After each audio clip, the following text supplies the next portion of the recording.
Hi, this is Alan Olson, and welcome to American Dreams. My guest today is Chris Voss. Chris, welcome to today's show. Alan, thank you very much. Happy to be here. Chris, you have an amazing background, and for the listeners, can you walk us through your path of how you got to where you are today? That's the circuitous route, man. You never know. But small town boy from Iowa, cop in Kansas City, FBI agent, FBI New York City, Joint Terrorist Task Force. Became a hostage negotiator with the FBI. Loved the work, loved it. I was on SWAT before I was a negotiator. I thought SWAT was fun. Negotiation ended up being so much more aligned with who I am. Not that SWAT wasn't, just negotiation was more. Crisis response, using words to make a difference, right? And it was just emotional intelligence. Became the FBI's lead international kidnapping negotiator. Worked with great guys, great bosses, former boss Gary Nessner. I started applying it to business and personal negotiations while I was still with the Bureau. Went through Harvard Law School's negotiation course, talked my way into that. And they were great and supportive, and ended up writing a book about applying the principles of hostage negotiation to business and everyday life. Never split the difference, and it's led its category #1 the business negotiation sector on Amazon for 7-ish years. So, Chris, there was a point in time when most people don't say, I'm going to work for the FBI and be the hostage negotiator, okay? Let's delve into that. How did you transition to going from the position you were hired in for to this lead negotiator? Well, some of the best things that happened to me came as a result of bad stuff. Like, I always wanted to be in law enforcement since my mid-teens, and I always imagined myself being part of the SWAT team. And I'm kind of a medium-sized guy, so college, I'm like, how do I add to my skill set? Martial arts. Take martial arts. And tore my knee apart in martial arts. And that eventually is what really took me out of SWAT. I was on the FBI SWAT team in Pittsburgh, re-injured my knee again, and loved crisis response. And we had hostage negotiators, and I'm an assertive human being. I like it when decisions are made. I'm a very decision, time-oriented human being. And in crisis response, you got to make decisions. You can't, let's think about it for 24 hours. You can't do that. Got to make up your mind. So we had hostage negotiators. I didn't know what they did other than talk. I figured it couldn't be that hard. How hard could it be? I mean, literally, I remember thinking, I talk every day. I could talk to terrorists. And, a soft skill that people make look easy is always more complicated and more in-depth than anybody realizes. And when I got into it, I loved it. I mean, the idea that you would use words and what we now refer to as emotional intelligence, which is ridiculously powerful. I mean, sometimes it's like putting a magic spell on somebody. Just create a bond with them. Oxytocin, the feeling of being understood. We got one of our clients we had in our high-level coaching group we had in Las Vegas the other day, said release the drugstore in their brain. Like, neurochemicals affect people's decision-making in a very positive way. And just kind of got into it, and me being fascinated with it, I mean, I hope you see now that I'm just fascinated by this stuff, is really what put me on this track and why I rose through the ranks to become our #1 guy in international kidnapping, because I loved it. I was fascinated by it. So give me a couple. Are you able to give me a couple stories? You don't need to name the names, but some of the tough moments of going through negotiations. Well, there's good and they're bad. One of the things that my bosses, when I became a hostage negotiator, tried to impress on me is, hostage negotiators have roughly a 93% success rate, which means 7% of the time, not quite 1 in 10, it's gonna go bad. And, your batting average is really high when you start out, and you get a little overconfident. Everything you touch, you think, just based on the numbers, turns out good. And the first time I had one go bad, which was 2 kidnappings in a row in the Philippines, one was a spectacular success, followed by one that just was a massive train wreck and people get killed.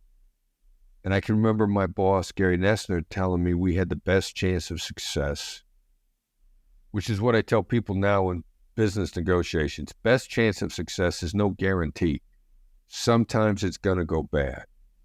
And you have to realize that sometimes things are out of your control and you're not going to make every deal. And your real job is to spot the deals that you're never going to make early on. And that's the case in kidnapping and hostage negotiation too. Sometimes it's going to go bad. Chris, can you tell us a little bit about your experience at Harvard, working with and educating the professors there? Well, it's mutual education. The academics, they bring a lot to the table. They're very smart people. And when I first got up there, they wanted to test me out, see what I was about, understand whether or not I had any game. And it's one of the stories in a book. It's what we start out with in the book on one of their top guys wanted to put me through a simulation. And he's like, hey, imagine you're in a kidnapping and we got your son. And I want $1 million by sunrise tomorrow, $1 million by tomorrow or your son dies. And they expected, they're used to academic approaches and eloquence and reason and intellect. And he said, I'm going to kill your son, if I don't get $1 million. And I just said, how am I supposed to do that? And he just kind of blinked a couple times and said, no, you don't understand. We're going to kill your son if we don't get $1 million by tomorrow morning. I just went, how am I supposed to do that? I mean, how do I know you're going to let him go? How am I supposed to pay him? I don't know you're going to let him go. Just real gently like that. And that a great how question is perplexing when somebody isn't ready for it. I learned it from a drug dealer in Pittsburgh. That's where I picked it up. Good street level nuts and bolts negotiator, blue collar. Drug dealers are blue collars. So that's where I picked that up. And it's not academic and it's ridiculously effective. It's interesting that introducing the human element into it and getting them to think it through. Yeah, I can see how that would be effective. So and you nailed it exactly. How do you introduce a human element and get somebody to think it through, no matter who is on the other side of the table? Because the entity on the other side of the table is still a human being. Let's jump into your organization, the Black Swan Group. How did that come about? Black Swans, yeah. In about 2007, which is when I rotated out of the FBI, they released me into the wild. I came across a book by Nassim Nicholas Taleb called The Black Swan. And he's written a series of books, and I'm a huge fan of it. His thinking, Anti-Fragile is another one that I love. I mean, you're not going to pick up a book by Taleb that you're not going to get something out of it. And a friend of mine introduced me to it, and Taleb had come across the Black Swan as a metaphor for the impact of the highly improbable. Back in 16th century Europe, they thought it was impossible to have a black swan. They were all white swans. And then they stumbled over black swans in Australia. And they was like, wow, this is crazy. This is different. And that's where he picked up the metaphor. And I loved it. I thought it was brilliant that he picked it up, the impact of the highly improbable. And great negotiation is subtle. Nobody on the other side really feels the difference. And it makes all the difference in the world. And I thought it was a beautiful metaphor for both business negotiation and business negotiators that are really good at it. Subtle, not pound you over the head with demands, table pounders, chair kickers. That isn't any good. That's bad business long term. How do you do the little things that make all the difference in the world? And that's why I decided to name the company the Black Swan Group. So a typical client, who's your target here for people that use your negotiating tactics? The entrepreneur, the curious, ambitious person. I've also got a masterclass. Our partnership with Masterclass is phenomenal. My negotiation course on Masterclass, I'm very proud to say I think their top selling course, and I'm even prouder to say that it's huge with women. I love helping people get smarter at negotiation. Women have a tendency to pick up emotional intelligence-based negotiation faster than men. They're not any better at it at the top performance level, but they pick it up faster than men. And it's an effective approach. And I'm babbling so much, I forgot No. Well, the premise of your question. Yeah, let me rephrase this. Where can business professionals best use your negotiating skills? Yeah, what got me off on the tangent to Masterclass. Masterclass says that their ideal client is a curious, ambitious 30-something, the cat. Someone who's probably, and this is not confined, but when you hit your early 30s, you're really starting to catch your stride. You got enough experience under your belt from your mid-20s on that you're beginning to filter it. And the ambitious person, by definition, likes innovative stuff. The ambitious person is a little restless. They like to work. They want to work hard, and they love innovation. And this is still, as long as a book has been out, still a very innovative approach. So if you're curious and you're innovative, and you realize that you need to study, which mostly defines the entrepreneurial mindset. Now, there are a lot of entrepreneurial people in corporations. There are a lot of corporate types in corporations who are not ambitious and curious and entrepreneurial. But if the person who resonates most with this is curious and ambitious, they like new, innovative stuff. They like outperforming people. They like bucking trends. I've been listening to a number of interviews that Ari Emanuel of Endeavor and William Morris has given recently. I'm studying the guy for a variety of reasons. And he talks about his success and bucking trends, being curious, working hard. But curiosity shows up over and over and over again. So you got to be curious. You got to be innovative. You got to be ambitious. Now, Chris, can you tell us a little bit about your new book, The Full Fee Agent?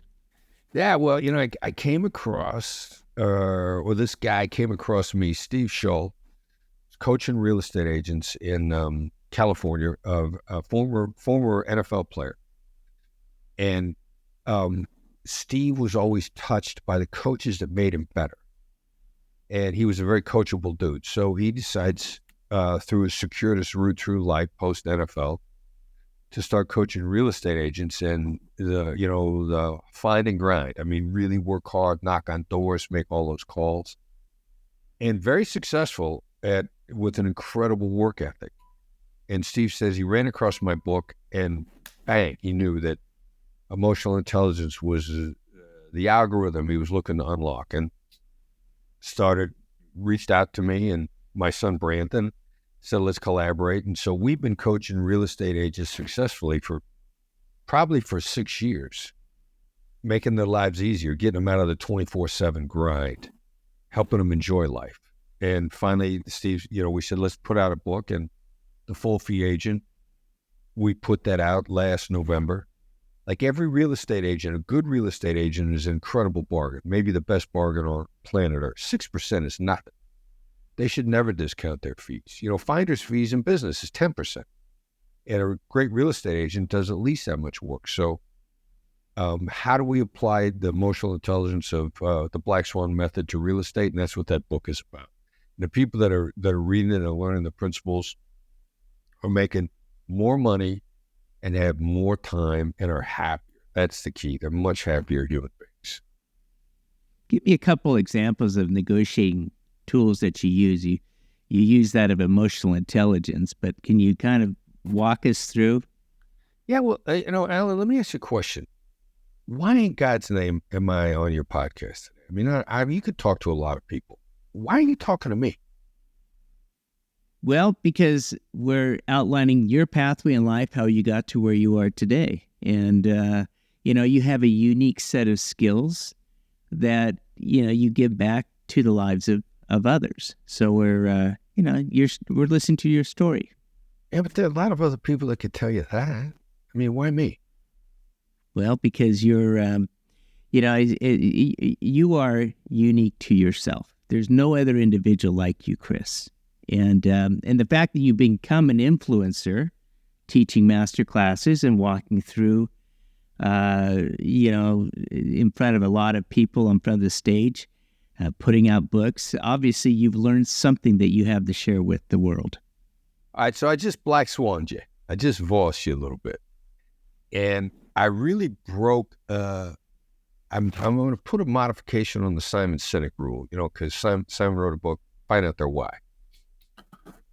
One of the emotional intelligence approaches is that why is an accusatory word. Why creates defensiveness. And while you want to find out their why, their motivation, what spurs them, what gets them out of bed in the morning, what are they wrestling with late at night, to ask somebody why creates defensiveness. So if I were to say, Alan,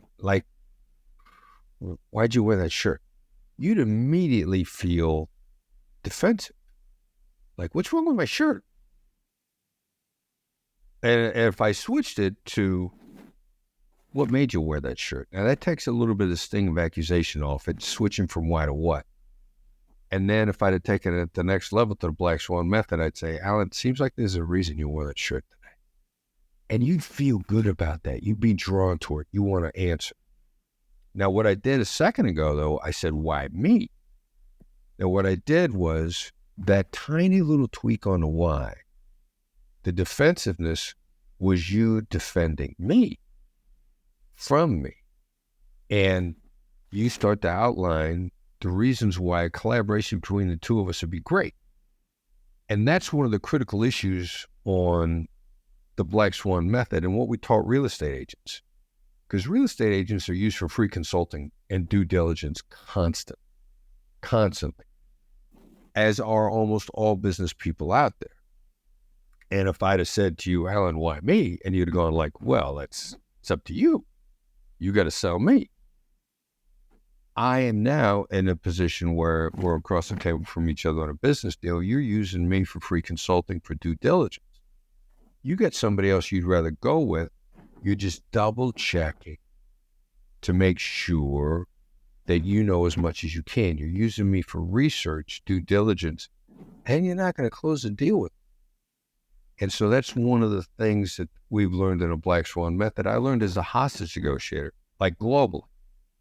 I've negotiated literally in every culture on earth. And why globally triggers an angry defensive response to people unless you do the surgical strike on the defensiveness of why should we do business? Now I have an understanding of what's in your head moving forward, what your motivations are. And if you throw it back on me, and we do this all the time, people call it Black Swan Group for negotiation training. And I'll say, why the Black Swan Group? And if they respond with, well, that's up to you. That's your job to teach us. I'll be like, okay, so you're using me for due diligence. You got a training provider that you really like. You just want to find out what is in the Black Swan method that you want your trainers who you already employ to teach. And it's a nuanced approach to emotional intelligence in a way that doesn't destroy relationships. Thank you. I'm just curious in your negotiation, obviously, when you're curious, that's a superpower. All right. There you go. So these people that grab hostages and say the price is $1 million, but they really haven't thought anything through. When you use the technique of a why, do you often get blank stares of, well, can't you give me the $1 million? Or, in the... Well, all right. So if we're talking kidnapping, so they've actually thought it through. And because human beings always do. I'm a big fan of Andrew Huberman. On one of his podcasts, he was talking about how we think of things, and I would give it the acronym DPO, duration, path, and outcome. I don't remember what the specific topic it was, but the neuroscience data is there. Duration, path, and outcome. Where do I want to be? How do I want to get there? How long is it going to take? Kidnapping is a business. And that's what I was taught from the very beginning. They're going to have an initial demand in mind. They're going to have a percentage they're going to expect to settle on.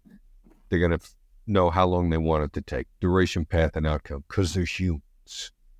And so when they make the initial demand, they're using my reaction as a diagnosis for how much money's there.